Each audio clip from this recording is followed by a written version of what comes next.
ये कहानी है जूनागढ़ राज्य की, जहाँ राजा बलदेव सिंह का शासन चलता था। राज्य में बहुत खुशहाली फैली हुई थी, क्योंकि राजा बलदेव सिंह और उनकी पत्नी महारानी विशाखा को पुत्र रत्न की प्राप्ति हुई थी, जिसकी खुशी में पूरे राज्य के लोगों को राजा और उनकी पत्नी द्वारा राशन वितरण किया जाता है। राजा बलदेव सिंह की जय, राजा बलदेव सिंह की जय, राजा बलदेव सिंह की जय, राजा बलदेव सिंह की जय। मंत्री जी, मेरे पुत्र के नामकरण और अच्छे भविष्य की कामना के लिए राज्य के सभी विद्वानों को बुलाया जाए।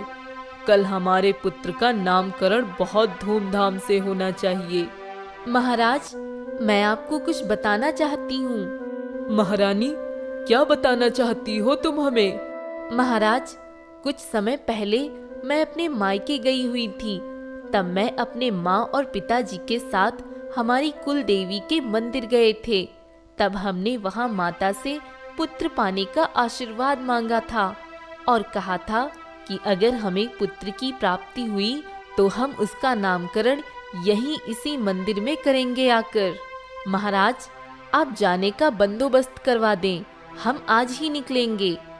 इतना कहकर रानी अपने कक्ष में चली जाती है।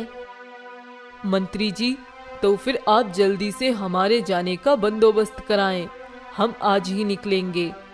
अब राजा और रानी अपने पुत्र को लेकर महारानी के मायके यानी सोमनगर राज्य की ओर निकल जाते हैं। तभी जंगल के रास्ते से गुजरते हुए वहां अचानक शेर सामने आ जाता है, जिसे देखकर राजा के घोड़े डर के अचानक मुड़ जाते हैं, जिससे राजा की राजसवारी पलट जाती है।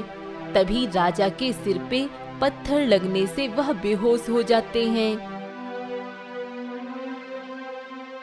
अरे वो चील, रोको उसे, कोई रोको, वो मेरे बच्चे को लेकर जा रही है, बचाओ, कोई मेरे बच्चे को बचाओ, सैनिकों, कोई मेरे बच्चे को बचाओ, बचाओ मेरे बच्चे को। तभी दो सैनिक उस चील के पीछे दौड़ते हैं, लेकिन वो चील बहुत दूर निकल जाती है, जिससे वह सैनिक उसे नहीं पकड़ पाते हैं और वापस वहीं पे आ जाते हैं। महारानी, हमने बहुत कोशिश की उस चील को पकड़ने की, पर वो हाथ नहीं आई और वो बहुत ऊंचाई पे उड़कर बहुत दूर चली गई और राजकुमार को भी अपने पंजे में दबोच कर ले गई। महारानी, हमें माफ करना, हम उसको नहीं पकड़ सके। यह सुनकर रानी तुरंत बेहोश हो जाती है और तभी राजा और रानी को महल में लाकर उनका इलाज कराया जाता है। कुछ देर में दोनों को होश आ जाता है। आह, क्या हुआ? मुझे सर में बहुत दर्द हो रहा है और हम लोग तो सोमनगर राज्य जा रहे थे, फिर अचानक क्या हुआ? तभी रानी सारी बात राजा को बताती है। क्या हमारे पुत्र को एक चील उठाकर ले गई और हमारे सैनिकों ने उस चील को पकड़ा नहीं क्या? सेनापति, तुम तो इतने निशानेबाज हो, तुमसे वो चील कैसे बच गई और हमारे पुत्र को कैसे उठा के ले गई वो चील? महाराज, मैंने जैसे ही देखा कि एक शेर हम पे हमला करने वाला है, मैंने तुरंत उस शेर पे हमला कर दिया और जब तक मैंने उस शेर को मार भगाया तब तक आपकी राजसवारी पलट चुकी थी और चील भी राजकुमार को उठाकर ले जा चुकी थी और हमारे सैनिक भी उस चील के पीछे बहुत दूर तक गए, लेकिन उस चील को पकड़ ना सके। हे भगवान, ये क्या हो गया? मेरा पुत्र पता नहीं किस हाल में होगा। सेनापति, तुम अपने तमाम सैनिकों के साथ जंगल की ओर जाओ और पूरे जंगल में ढूंढो मेरे पुत्र को। राजा के कहने पर सेनापति अपने सैनिकों के साथ जंगल की ओर निकल जाता है। वहीं दूसरी तरफ वो चील उस बच्चे को लेकर बहुत दूर आ जाती है, जहां उसे एक दूसरी चील देख लेती है और उसका पीछा करने लगती है और वह चील उस बच्चे को छीनने की कोशिश करती है। तभी वहां से गुजर रहे एक पंडित जी की नजर उन चीलों पर पड़ती है। हे भगवान, ये क्या?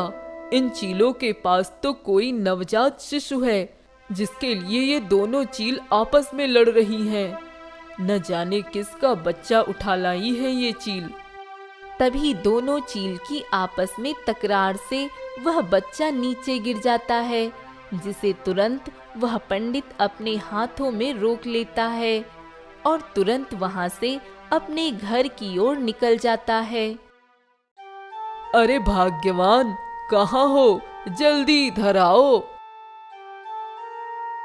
अरे ये क्या? ये किसका बच्चा ले आए हैं आप? ये सब ऊपर वाले का खेल है भाग्यवान। हम इतने सालों से एक पुत्र की कामना करते थे, शायद ये उसी का फल है जो हमें मिल गया है।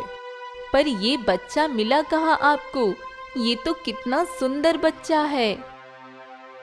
तभी पंडित अपनी पत्नी को सारी घटना बताता है।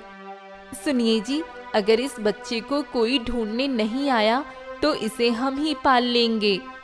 वैसे भी हमारे घर में कोई बच्चा नहीं है और ये बच्चा मुझे बहुत प्यारा लग रहा है।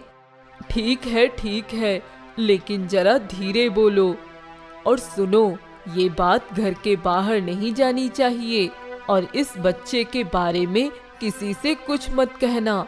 अगर कोई इसे ढूंढते हुए यहाँ आया तो हम इसे वापस कर देंगे और अगर नहीं आया तो कोई बात नहीं, इसे हम ही पालेंगे। सुनिए जी, आज पूरा 1 महीना हो गया है, कोई भी इस बच्चे को ढूंढने नहीं आया है। अब हम क्या करें? करेंगे क्या? अब हमें मिला है ये, तो इसका पालन पोषण करना भी हमारी ही जिम्मेदारी है। लेकिन क्या? देखो भाग्यवान, हम इस बच्चे को लेकर इस गांव में नहीं रह सकते। हमें ये गांव छोड़कर कहीं दूसरी जगह रहने जाना होगा, क्योंकि हमारी कोई संतान नहीं है। ये बात सारा गांव जानता है। अगर अचानक इस बच्चे को लोग देखेंगे तो कई सवाल करेंगे, इसलिए हमें ये गांव छोड़कर कहीं और जाना होगा। हाँ, आप ठीक कह रहे हैं, हमें इस गांव में नहीं रहना चाहिए। इतना कहकर पंडित अपनी पत्नी और नन्हे बच्चे को लेकर उस गांव से निकल जाता है और एक छोटे से कस्बे के पास जंगल के किनारे एक झोपड़ी बनाकर वो रहने लगते हैं। ऐसे ही कुछ वर्ष बीत जाते हैं और वो छोटा बच्चा अब बड़ा हो चुका होता है। बेटा सूर्यदेव, मैं बाजार जा रहा हूँ कुछ सब्जियाँ और घर का राशन लेने। तब तक तू जा, आज जंगल से सूखी लकड़ियाँ ले आ। आज घर में लकड़ियाँ नहीं बची हैं। सूर्यदेव जंगल में लकड़ियाँ लेने चला जाता है। देखो, तुम जल्दी से सारा माल मेरे हवाले कर दो, नहीं तो अपनी जान से हाथ धो बैठोगे। मुझे जाने दो, तुम मुझे जानते नहीं हो। मैं इस राज्य के राजा का पुत्र हूँ और ये राज्य मेरा है। तुम यहाँ से बच के नहीं जा पाओगे। अरे हमें मत डराओ राजकुमार, हम डरने वाले नहीं हैं। वैसे भी हमने अपने चेहरे को ढक रखा है, तो हमें पहचानोगे कैसे?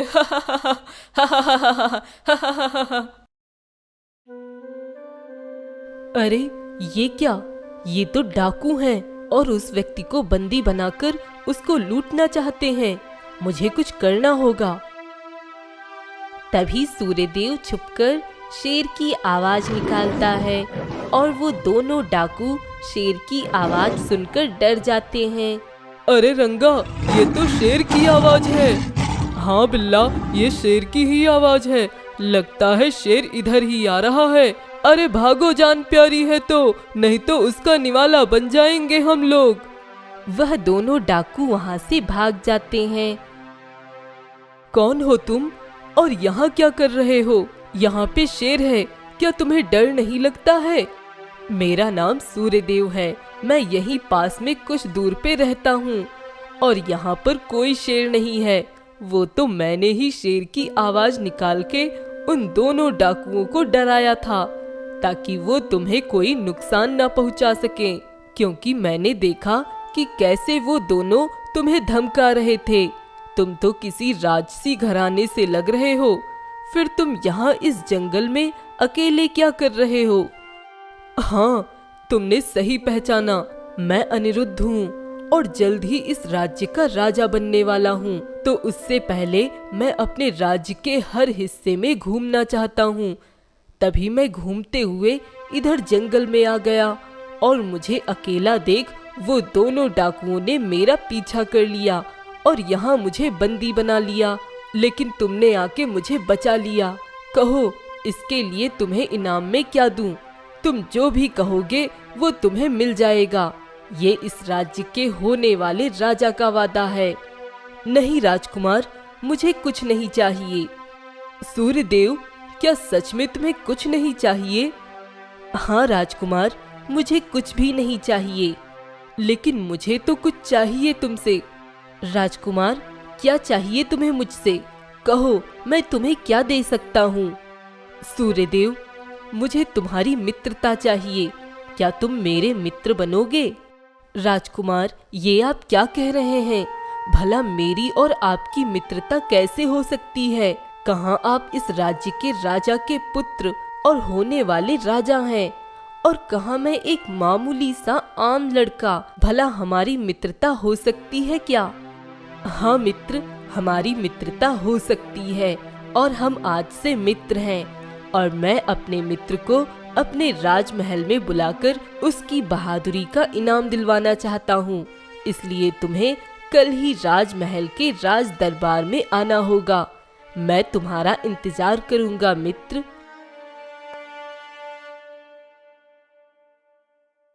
ताऊ जी, यही है वो सूर्यदेव जिसने मुझे जंगल में डाकुओं से बचाया था। सूर्यदेव, तुमने मेरे पुत्र की जान बचाई है, जिसके लिए मैं चाहता हूँ राजा साहब से तुम्हें कुछ इनाम मिले।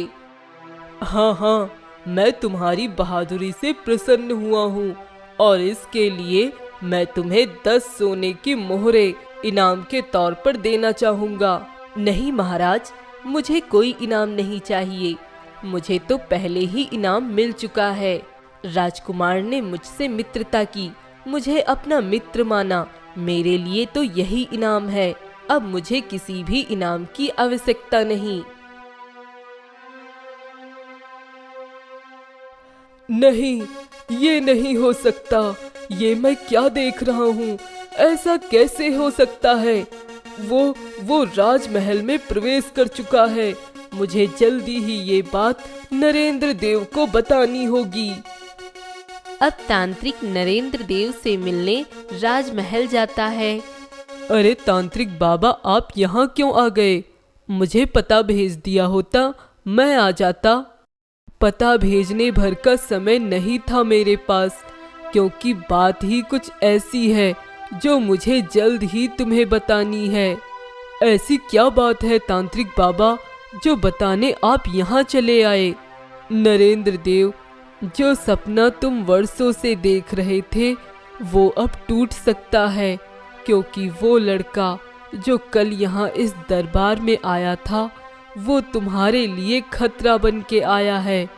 अगर उसका आना जाना इस महल से बंद नहीं किया गया तो वो दिन दूर नहीं जब तुम दोनों का सपना चकनाचूर हो जाएगा। क्या? ये क्या कह रहे हैं आप तांत्रिक बाबा? ऐसा क्यों कह रहे हैं आप? भला उस लड़के से हमें कैसा खतरा हो सकता है? क्योंकि वो लड़का कोई और नहीं बल्कि वही बच्चा है जिसे तुम्हारे कहने पर मैंने अपनी सिद्धियों से बनाई उस चील और शेर की मदद से उस बच्चे को राजा से अलग किया था। पर न जाने कैसे वो बच्चा बच गया और बड़ा होकर आज वो राजमहल तक आ पहुंचा है। तो ये लड़का वही बच्चा है जिसे मैंने वर्षों पहले अपने रास्ते से हटा दिया था, लेकिन वो आज फिर मेरे रास्ते का पत्थर बनने आ गया है। इसे तो मैं देख लूंगा। तांत्रिक बाबा, इससे पहले कि कोई आपको देखे आप चुपके से यहाँ से चले जाइए और मैं उस लड़के का कुछ बंदोबस्त करता हूँ। ये लड़का बच कैसे गया उन चीलों से। अगर कहीं ये बात बड़े भैया को पता चल गई कि ये उनका वही बच्चा है जिसे चील उठा ले गई थी, तो मेरे सारे किए कराए पर पानी फिर जाएगा। अब जल्दी ही इसका समाधान सोचना होगा। चलो, तब बच गया था, लेकिन अब नहीं बचेगा तू। राजा तो मेरा बेटा ही बनेगा। एक दिन अनिरुद्ध से मिलने सूर्यदेव महल में आता है और दोनों काफी देर तक एक दूसरे से बातें करते हैं। अच्छा अनिरुद्ध, अब मुझे चलना चाहिए। माँ और पिताजी मेरी राह देख रहे होंगे। ठीक है सूर्यदेव, हम कल फिर मिलेंगे। हाँ हाँ जरूर। सूर्यदेव अब अपने घर की ओर निकल जाता है। यही मौका है इसे रास्ते से हटाने का। अब देखता हूँ कैसे बचता है तू। सुनो, मेरी मदद करो, मेरी मदद करो बेटा। अरे काका, क्या हुआ? आपको क्या मदद चाहिए? बेटा, मुझे मेरे बेटों ने घर से निकाल दिया है और मैं अपना कुछ सामान लेकर गांव के बाहर आ गया हूँ, पर मेरा बहुत जरूरी सामान घर ही रह गया है। क्या तुम मेरे इस बक्से को थोड़ी देर अपने पास रखकर यहीं मेरा इंतजार करोगे? मैं जल्दी से जाकर वापस आ जाऊंगा। ठीक है काका, आप जाइए। मैं यहीं आपके बक्से का ध्यान रखूंगा और यहीं आपका इंतजार करूंगा। धन्यवाद बेटा।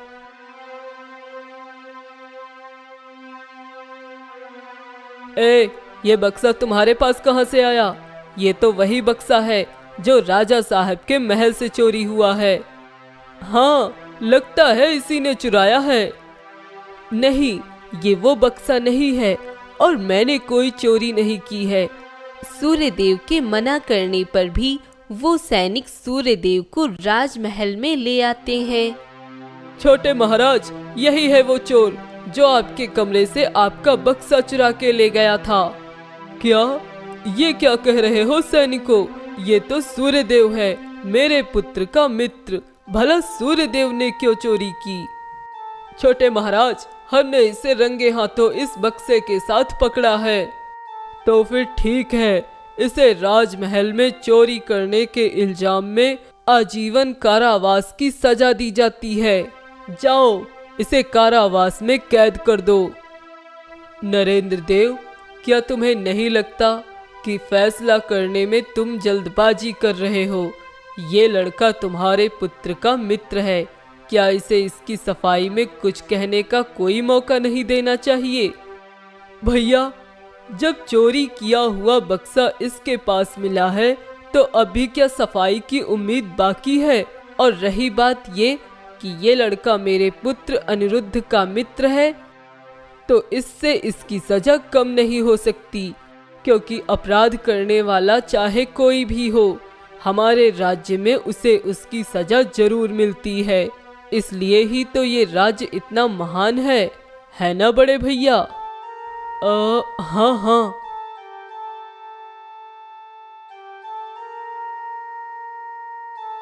सूर्यदेव को कारावास में कैद कर दिया जाता है। ऐसा क्यों लगता है कि उस लड़के ने चोरी नहीं की होगी? अगर उसमें लालच होता तो उस दिन जब मैं उसे 10 सोने की मोहरें दे रहा था तब उसने मना क्यों कर दिया? इससे तो यही साबित होता है कि उसमें कोई लालच नहीं है। पर उसने नरेंद्र देव के कमरे से वो कीमती बक्सा क्यों चुराया होगा? मुझे पता लगाना होगा। अगले दिन जब राजा बगीचे की ओर घूमने निकलता है, तभी उन्हें उनका छोटा भाई दिखाई देता है जो उस तांत्रिक से बातें कर रहा होता है। तांत्रिक बाबा, अब डरने की कोई बात नहीं है। अब मैंने उस रास्ते के पत्थर को हमेशा के लिए अपने रास्ते से हटा दिया है। अब उस लड़के से हमें कोई खतरा नहीं है। मैंने अपनी सूझबूझ से उसे राजमहल के कारावास में कैद करवा दिया है। और अब हमारे वर्षों के सपने को पूरा होने से कोई नहीं रोक सकता। क्या इसका मतलब वो लड़का सूर्यदेव बेकसूर है, उसने कोई चोरी नहीं की है? तो फिर नरेंद्र देव ने उसे कारावास की सजा क्यों दी, ये जानते हुए भी कि वो चोर नहीं है? और नरेंद्र देव को उस लड़के से क्या खतरा हो सकता है? और नरेंद्र देव का क्या है वर्षों का सपना जो पूरा करना चाहता है नरेंद्र देव? मुझे इसका पता लगाना होगा। सुनिए जी, सूर्यदेव अभी तक घर नहीं आया, कहीं वो कोई मुसीबत में तो नहीं फंस गया? अरे भाग्यवान, कैसी बातें करती हो? क्या तुम्हें पता नहीं, हमारे बेटे की राजकुमार अनिरुद्ध से मित्रता है और वह उन्हीं से मिलने उनके महल चला जाता है। जब देखो तब गया होगा, वहीं आ जाएगा, तुम चिंता मत करो। देखिए ना, शाम हो गई है, अब तक तो आ जाना चाहिए था सूर्यदेव को। मेरा दिल घबरा रहा है, अब और इंतजार नहीं कर सकती हूँ मैं। चलिए राजमहल में जाकर ही उसको बुला के लाते हैं। ठीक है, तुम कहती हो तो चलते हैं। अरे कहाँ जा रहे हो तुम दोनों? दरबारी महोदय, मुझे अंदर जाना है। मैं सूर्यदेव का पिता हूँ, मुझे अपने बेटे से मिलने जाना है। वो क्या है कि वो यहाँ आया था, लेकिन शाम हो गई है और अभी घर वापस नहीं पहुँचा, तो हम उसको ही बुलाने आए हैं। बस उसको लेकर अभी वापस चले जाएंगे। लेकिन तुम सूर्यदेव को वापस नहीं ले जा सकते हो। क्यों नहीं ले जा सकता हूँ मैं अपने बेटे को वापस? क्योंकि तुम्हारा बेटा सूर्यदेव चोरी करता हुआ पकड़ा गया है और उसको आजीवन कारावास की सजा हुई है और वो कारावास में कैद है। नहीं, ऐसा नहीं हो सकता, मेरा बेटा चोर नहीं है। अरे नहीं, जरूर कोई गलतफहमी हुई है। वो तो राजकुमार अनिरुद्ध का मित्र है, वो चोर नहीं है। तभी वह दोनों राजा जी के पास जाते हैं। महाराज, ये कैसा न्याय है? महाराज, मेरे बेटे को आजीवन कारावास की सजा क्यों दी गई है? मेरा बेटा चोर नहीं है, महाराज कृपया उसे छोड़ दीजिए। महाराज, मेरे बेटे को छोड़ दीजिए, उसने कोई चोरी नहीं की है। तभी वहीं खड़े वैद्य जी उस पंडित को पहचान लेता है और कहता है, पंडित मदनपाल, क्या आप ये कह रहे हैं कि सूर्यदेव आपका बेटा है? हाँ वैद्य जी, सूर्यदेव हमारा बेटा है और वह निर्दोष है। लेकिन ये कैसे हो सकता है पंडित मदनपाल? मैंने तुम्हारी पत्नी का इलाज किया था कुछ वर्षों पहले और तुम्हें बताया था कि तुम्हारी पत्नी कभी मां नहीं बन पाएगी, तो फिर सूर्यदेव तुम्हारा बेटा कैसे हो सकता है? वैद्य जी, आप सही कह रहे हैं, मेरी पत्नी मां नहीं बन सकती, पर ये बच्चा हमारा ही है। वैद्य जी, आज से 21 वर्षों पहले मैं जंगलों की तरफ से गुजर रहा था, तभी मुझे एक चील दिखाई दी जिसके पास एक नवजात शिशु था और दूसरी चील उससे वह बच्चा छीन रही थी। तभी वह बच्चा उसके पंजे से छूटकर नीचे गिरने ही वाला था कि मैंने उसे अपनी गोद में पकड़ लिया और अपने घर ले गया। कुछ दिन मैंने इंतजार किया, शायद कोई आए जिसका बच्चा होगा, लेकिन काफी दिनों तक कोई नहीं आया। तब हम दोनों ने ही उसको अपने बेटे की तरह पाला है। महाराज, मेरा बेटा चोरी नहीं कर सकता है। क्या ये सूर्यदेव वही बच्चा है जिसे चील उठा के ले गई थी? सैनिकों, जल्दी जाओ, सूर्यदेव को अभी कारावास से निकालकर यहाँ लेकर आओ। सैनिक तुरंत ही सूर्यदेव को राजा के पास लेकर आते हैं। मुझे तो पहले ही शक था कि सूर्यदेव ने कोई चोरी नहीं की है और अब मुझे सब समझ आ रहा है कि ये किसकी चाल है। तभी वहाँ राजा का एक गुप्तचर आता है। महाराज, मैं आपसे कुछ कहना चाहता हूँ। क्या कहना चाहते हो तुम? महाराज, ये सूर्यदेव आपके ही पुत्र हैं जिन्हें आपके भाई छोटे महाराज ने तांत्रिक के साथ मिलकर तांत्रिक की सिद्धियों से जंगल के रास्ते पर उस शेर और चील की मदद से आपसे अलग कर दिया था, ताकि छोटे महाराज के बेटे राजकुमार अनिरुद्ध इस राज्य के नए राजा बन सके। नरेंद्र देव, तुम्हारा खेल खत्म। तुमने अपने ही घर में अपने ही भाई से इतना बड़ा छल किया। मैं तुम्हें कभी माफ नहीं करूंगा। मैं तुम्हें अभी आजीवन कारावास की सजा देता हूँ। सैनिकों, ले जाओ इसे और डाल दो कारावास में। अब राजा और रानी अपने पुत्र को देखकर बहुत खुश हो जाते हैं और सूर्य देव को सारी सच्चाई बता देते हैं। पंडित मदन पाल जी, मैं आपका बहुत शुक्रगुजार हूँ कि आपने मेरे बेटे को इतने साल पाल पोस कर बड़ा किया, जिसके लिए मैं आप दोनों का बहुत आभारी हूँ। और मैं चाहता हूँ कि आप दोनों आज से यहीं रहें, महल में ही, और हमारा बेटा हम सबके साथ रह सकेगा। यह सुनकर पंडित जी और उसकी पत्नी बहुत खुश हो जाते हैं और कुछ दिनों बाद सूर्यदेव बनता है राज्य का नया राजा।